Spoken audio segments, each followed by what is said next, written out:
You are an entrepreneur, or you want to be. Finding success is not easy. That's why you want to listen to and take advice from someone who's been there. This is the #Attitudeshield podcast. No more hype, no more BS, no blah, blah, blah. We get right to it. To the point guidance on how to change the way you think and grab the life you've always wanted. This is the #Attitudeshield podcast. And now your host, a true serial entrepreneur, having owned bars, car lots, restaurants, marketing companies. He's done it all. Here's your host, Davidlparker. Hey, welcome to the next episode of #Attitudeshield. I am Davidlparker, your serial entrepreneur mentor. I am so excited you're here. I can't stand it. What a week, what a week, what a week. We're into March now. This coming weekend is St. Patty's Day. I got a great cup of coffee.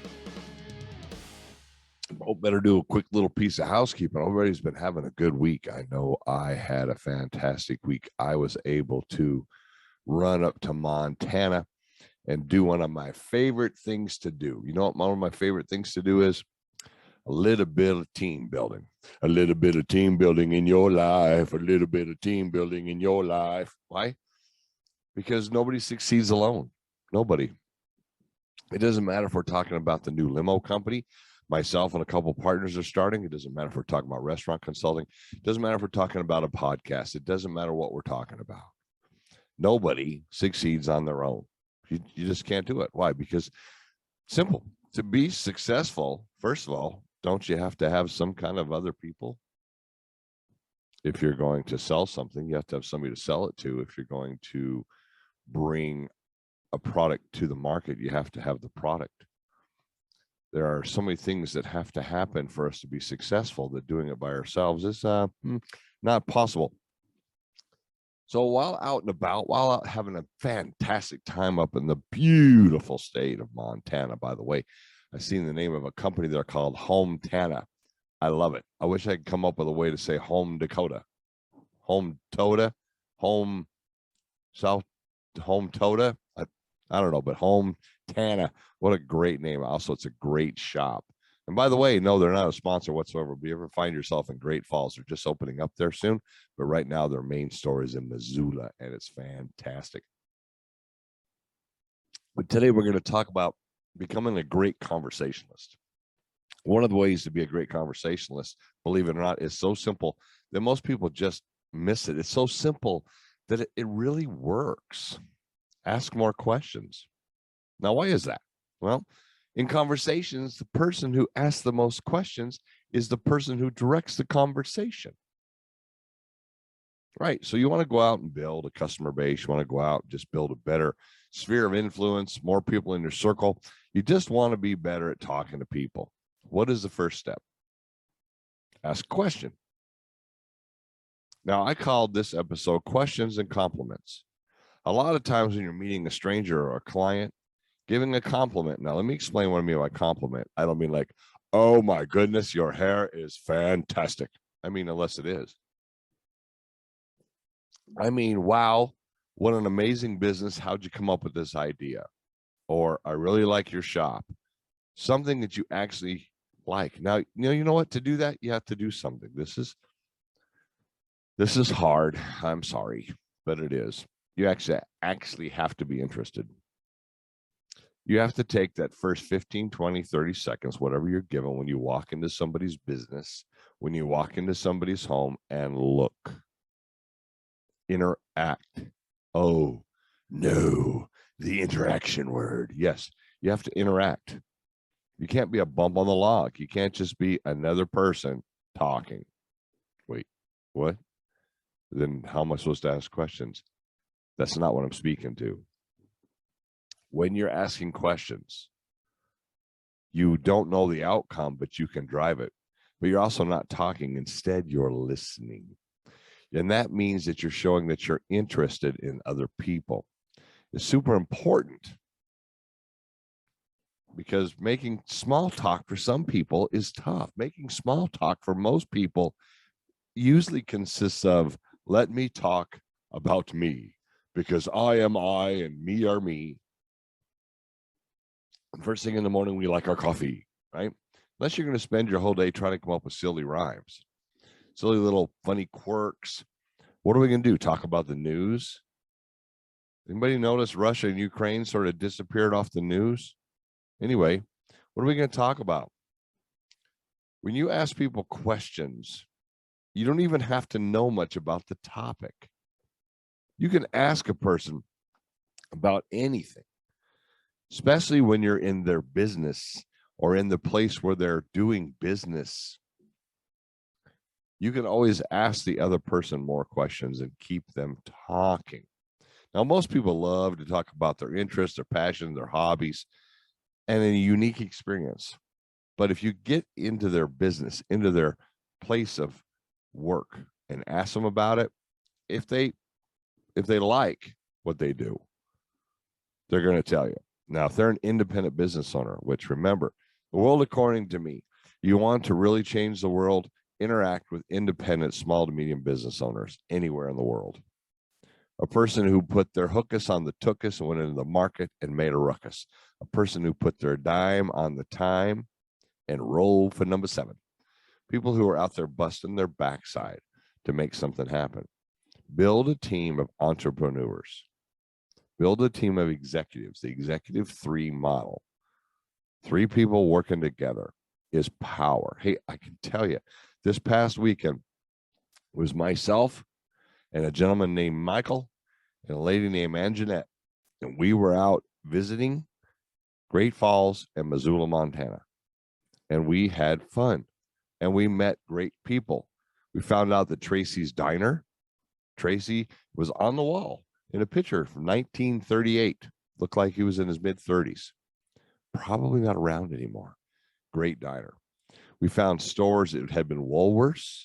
We met a lot of people. We've seen a lot of things. We know there's an art show coming to Great Falls by asking questions. And these conversations went on. We went into one place and asked the lady about her business. And I swear, as crazy as it sounds, she talked for 20 minutes. 20 minutes. One of my podcasts is 25 minutes. She talked the entire 20 minutes and told us so much information, so much amazing stuff about her business that I was actually shocked. I was actually blown away. I was actually impressed, right? Now let's talk about topics that we can ask questions about that seem normal, call them neutral, right? That would be their daily activities. If a person's a business owner, they have daily activities. Wow, this place is incredible. You bet you got to come in here early in the morning to get going every day. They might respond with, well, no, I get here at 11 o'clock. I have better than banker's hours, right? You can, these topics, the topics I'm talking about are general, and you give you a chance to fill out the other person to see if they want to engage in longer conversations. Oh, there's a nugget for the cheap seats. Just because you say hello doesn't mean they say hello back. And there's nothing you can do about it. One of the most amazing free gifts about having conversations with people is you invite them into the conversation by making a comment. If they don't respond, maybe they're the second generation in their family walking upright. Maybe ugh means good morning. Don't worry about it. In today's politically charged world, some people may be offended that you said hello. Some people may be annoyed that you're speaking to them. Who is this person? Why does this person think they can speak to me? I am entitled and I don't want to be talked to you. Or whatever. Yes, I'm making fun of it because they have no attitude shield. If a person is that, they definitely need, they don't even, not only do they not have a hashtag attitude shield, they don't even have a hashtag. You know what maybe they do? Hashtag I'm too self-involved to ever evolve. That's a good one, huh? How about being so self-involved you can't evolve, right? Now, some people will always go back to the normal stuff when trying to start a conversation and go, so how this weather has been crazy. Really? Weather? Is this a 1940s movie where Nobody knows anything.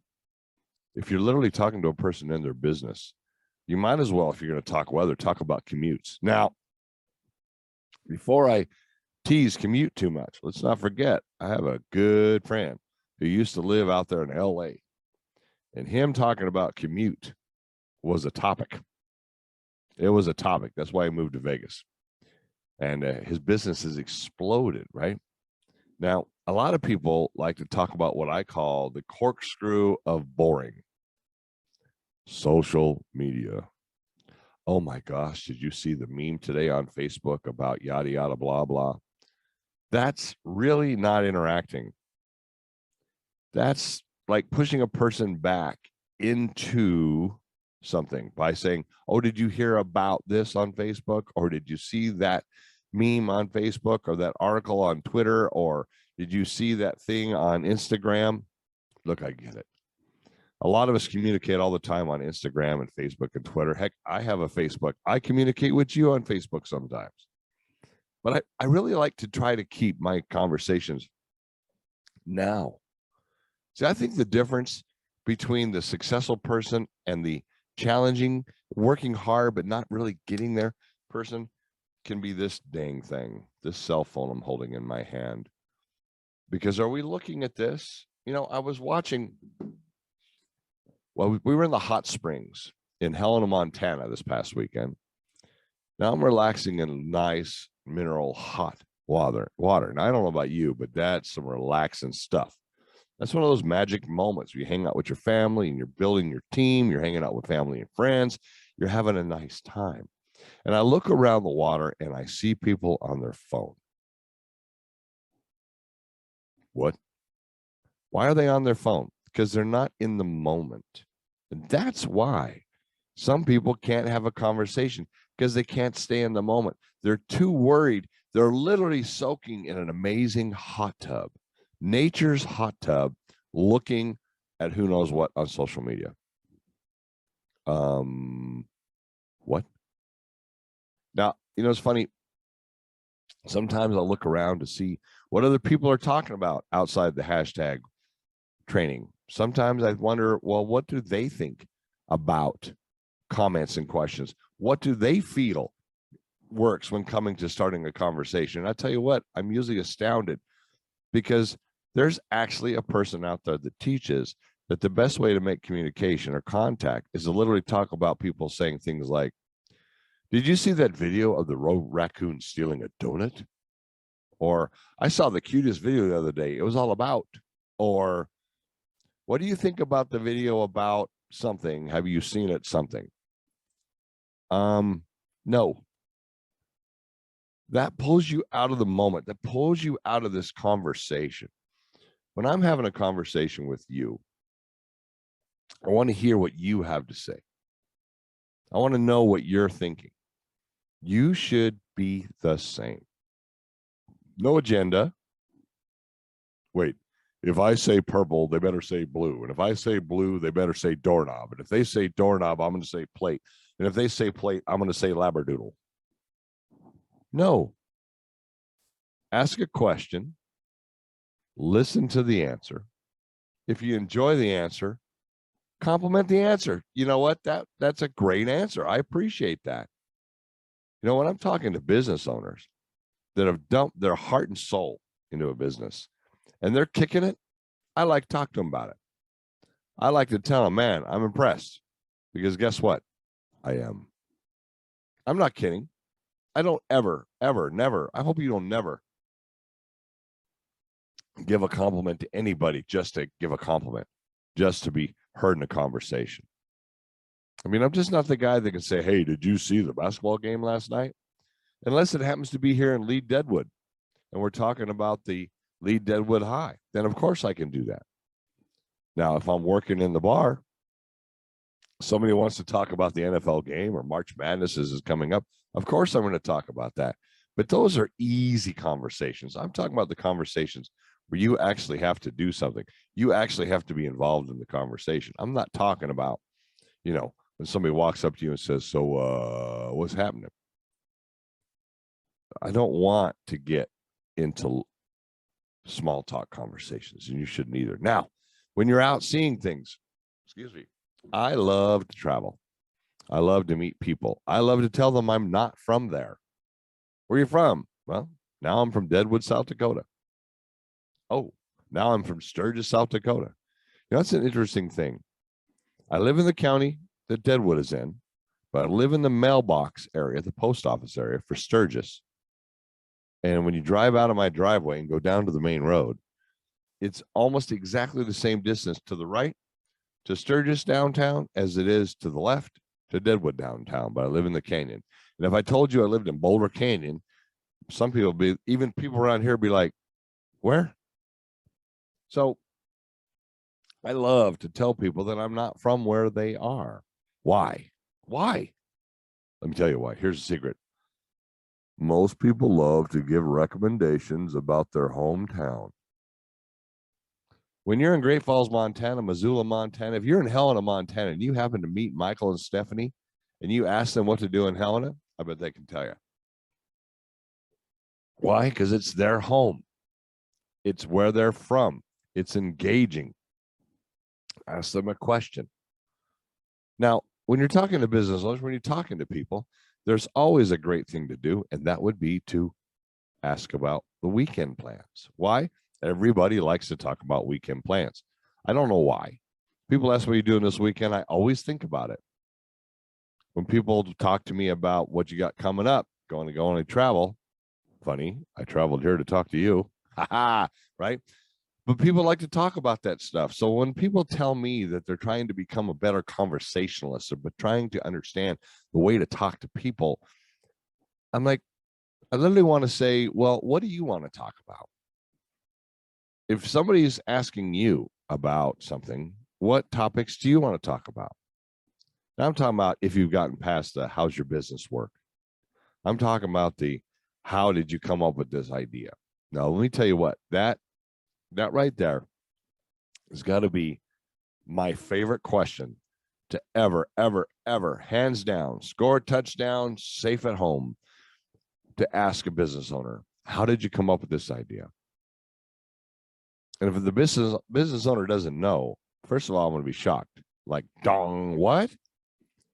If you ask me how I started Black Hills Digital, I can tell you. If you ask me why I got together with some folks and started Black Hills Limos, I can tell you. If you look for these different kinds of things that are out there, I can tell you. I can tell you. Why? Because it was part of what I did. And I might even be excited to share it with you. The odds are I would be. Most people want to talk about what? Here's a nugget. Most people want to talk about themselves. I know, sounds ridiculous, but hey, if you're not a conversationalist, if you're not a person who loves to make some conversation, not small talk, you see me almost say that silly word, small talk. You know what small talk is? Small talk is the inability to have a real conversation. Small talk is you grasping at straws. I can't talk to this person. Why can't you? Because you're not interested. That's right. You can't talk to somebody you're not interested in. It's like being grateful and angry at the same time. Your brain can't do it. Your heart can't do it. You can't be grateful and angry at the same time. You also can't be interested in somebody, interested in how they did something. Interested means, to me, interested means I'm investing my mental capacity, my mental functions into understanding what you are doing, where you are going, how you got there, because I actually want to know. If you're having one of those moods where you don't want to know, maybe we don't go talk to people that moment.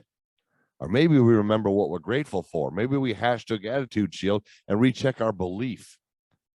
Right? What's the 4 steps of the Attitude Shield? The 4 spokes that you got to have to be successful. 1, you got to have belief. You got to believe it like it's happening right now. Like I can feel it in you right now. You are starting to believe in you. Don't start, do it. Movement brings motivation. Actually taking a step, you'll get motivated to take another step. We've talked about this 27 times. So we're going to talk about it 37 more. When you're sitting on your tuchus, it's hard to make a ruckus. You just can't get going. All right? Then you got to have commitment. Commitment backs up that belief, and that commitment will take you to a trackable plan. So, for example, this weekend, when we went to Great Falls or we went to Missoula, we were able to talk about who we talked to, how we're getting a hold of them. We believed we were going to meet people, first of all. Sorry. We got in the vehicle, went there, got out of the vehicle, started going around and seeing the shops. We started exploring downtown Great Falls and downtown Missoula. We explored it with vigor. We went looking to see what we could discover. Go discover something. I don't care if it's in your hometown. You know what? I could go into Deadwood or Sturgis every single day and discover something I don't know. Okay, well, you've only lived there a year. All right. How about Colorado Springs, where I lived for 11 years? I could go there every single day and discover something. Where you live, unless you live in a town of just a few, no stoplights and 4 buildings, I'm sorry. There's something you can probably learn there you didn't know. And when you learn something, when you're interested in something, I don't know how this works. I find it to be incredible. But people who are interested in things, other people find them interesting. People who are interested in people and places are found interesting by the places and the people in them. Can you believe it? Are you interested? Can you ask questions and give compliments? What a great place. Hey, nice shoes. Whatever you got to do, right? Giving compliments is normal to give a compliment on a haircut. It's normal to give a compliment on clothes. It's normal to give a compliment on things people are doing. Specialty items. Wow, that's a really nice brooch. It's normal. It's normal for food. It's normal for this. It's normal for that. But when a person understands that you're actually interested in their business and you take a moment to tell them that you're impressed because you are on what they're doing, that's a magic moment for them. And that magic moment for them can grow into something amazing and personal and fantastic for you. It could be the beginning of a beautiful friendship and an amazing addition to your circle. All right, go out there and ask some questions. Be interested, because interested people are interesting. You've been listening to the #AttitudeShield podcast. Davidlparker is a serial entrepreneur. Having owned bars, car lots, restaurants, marketing companies, he's already gone through the ups and downs. And his passion is to point guidance on how to change the way you think to live the life you've always wanted. We pride ourselves on information you can use between 20 and 30 minutes. We'll be back soon. David is an active and inspiring speaker. Reach out now to book him. Hit the website at attitudeshield.com or email to attitudeshieldmentor@gmail.com. See you next time on the #AttitudeShield podcast.